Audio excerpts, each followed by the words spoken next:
দর্শক, ইজতেমা ময়দানে রয়েছেন আমাদের সহকর্মী এম নজরুল ইসলাম। তিনি কথা বলবেন, আমাদের সাথে জানাবেন সেখানকার বিস্তারিত। নজরুল, ইজতেমা তৃতীয় পর্বের প্রস্তুতি কেমন দেখছেন? নিরাপত্তায় কি ধরনের ব্যবস্থা নেওয়া হয়েছে জানাবেন।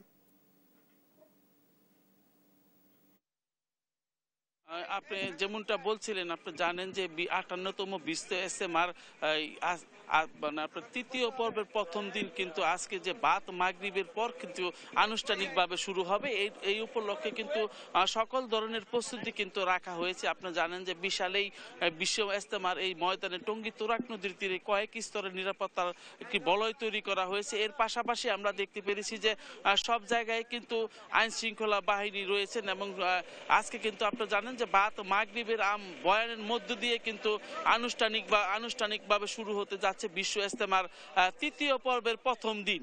তো এই উপলক্ষে কিন্তু সকল প্রস্তুতি ইতিমধ্যে সম্পন্ন হয়েছে। আপনি জানেন যে কিছুদিন পূর্বে কিন্তু মাঠ ও ছাদ অনুসারী যারা রয়েছেন তাদেরকে মাঠ বুঝিয়ে দেওয়া হয়েছে। এর ফলে কিন্তু এখন তারা প্রস্তুতি নিচ্ছেন। আমরা দূর দূরান্ত থেকে দেখতে পেয়েছি যে ট্রাকে বাসে করে লোকজন কিন্তু ধর্মপ্রাণ মুসল্লিরা তোরাগের সেই তোরাগ তীরে কিন্তু জড়ো হচ্ছেন এবং বিভিন্ন খিত্তায় তাদের যে অবস্থান নেওয়ার কথা, যে সমস্ত খিত্তাগুলো তারা কিন্তু সেই সমস্ত খিত্তার মধ্যে অবস্থান নিচ্ছেন।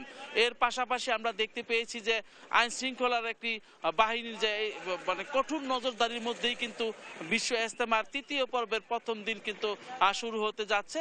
তো সেই উপলক্ষে পুলিশ প্রশাসন অর্থাৎ গাজীপুর মেট্রোপলিটন পুলিশ কিন্তু 10টায় ব্রিফিং দেওয়ার কথা ছিল, সেটা কিন্তু পিছিয়ে 12টায় নিয়েছে। এছাড়া কিন্তু